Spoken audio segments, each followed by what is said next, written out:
राधा अष्टमी का उत्सव ब्रज में इतना बड़ा क्यों मनाया जाता है?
वो तो उदया काल में प्रकट हुई सुबह 4:30 बजे। जैसे ही सूरज की पहली किरण ब्रज भूमि पर पड़ी, वैसे ही किशोरी जी का प्राकट्य हुआ।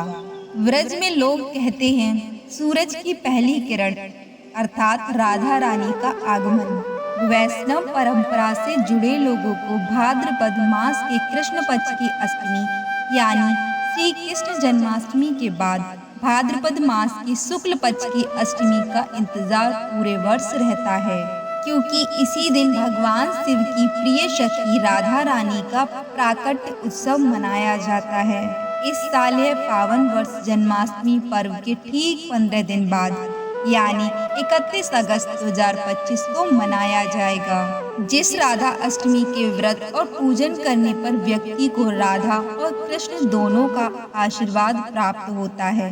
तो आइए जानते हैं राधा अष्टमी की पूजा का शुभ मुहूर्त। पंचांग के अनुसार इस वर्ष भाद्रपद मास के शुक्ल पक्ष की अष्टमी तिथि 30 अगस्त 2025 की रात 10:46 पर प्रारंभ होकर 1 सितंबर 2025 को पूर्वाह्न 12:57 तक रहेगी। इस प्रकार उदया तिथि के अनुसार इस वर्ष राधा अष्टमी का पर्व 31 अगस्त 2025 को मनाया जाएगा।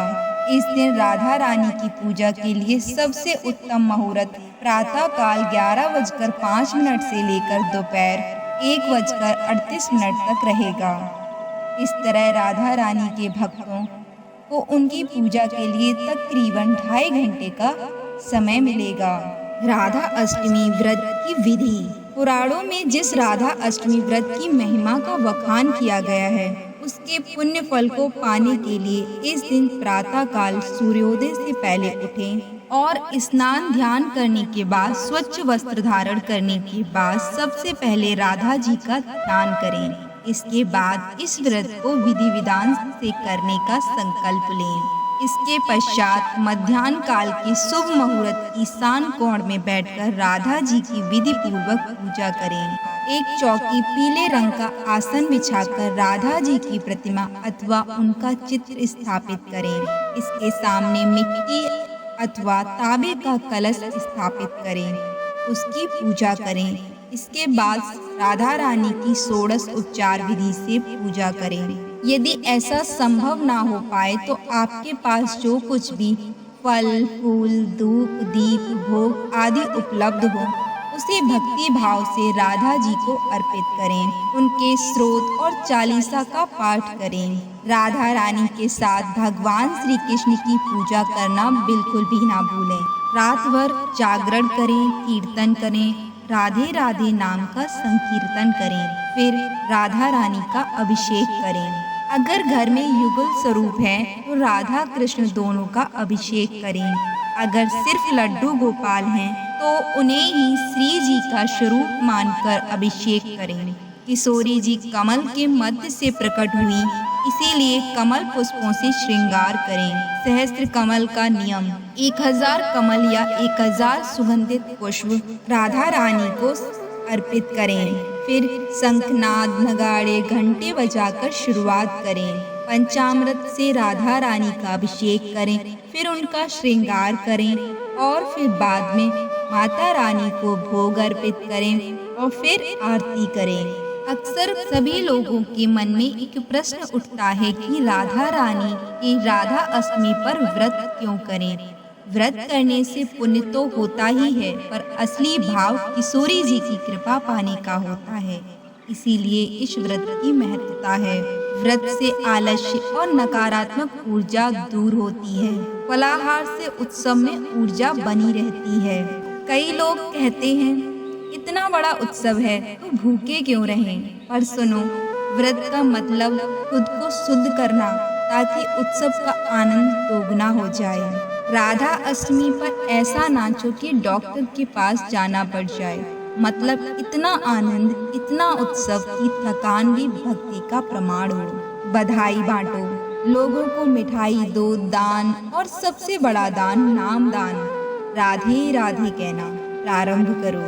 पद्म पुराण में कहा गया है कि एक राधा अष्टमी का व्रत 1000 एकादशियों के फल के बराबर होता है। लेकिन फल के लिए मत करो, फल की जगह किशोरी जी को विराजमान करो और फिर उनसे प्रार्थना करो, हे किशोरी जी, हमें आपके चरणों में प्रेम चाहिए, भक्ति चाहिए। यही है राधा अष्टमी का सार। राधा अष्टमी के दिन किसी सुहागिन महिला को अन्न, धन और वस्त्र आदि देने या फिर भोजन कराने का अत्यंत ही पुण्य फल माना गया है। हिंदू मान्यता के अनुसार राधा अष्टमी के दिन श्रद्धा और विश्वास के साथ राधा रानी और श्री कृष्ण की पूजा करने पर व्यक्ति के जीवन से जुड़े सभी कष्ट दूर और कामनाएं पूरी होती हैं। मान्यता है कि राधा अष्टमी व्रत के शुभ फल से व्यक्ति का दाम्पत्य जीवन हमेशा सुखमय बना रहता है। वहीं कुंवारी कन्याओं को इस व्रत के पुण्य फल से मनचाहा जीवन साथी मिलता है। अगर इस वीडियो से आपको राधा अष्टमी का भाव मिला हो तो इसे लाइक जरूर करें, शेयर करें सब भक्तों के साथ और सब्सक्राइब करें हमारे चैनल को। जय राधे राधे।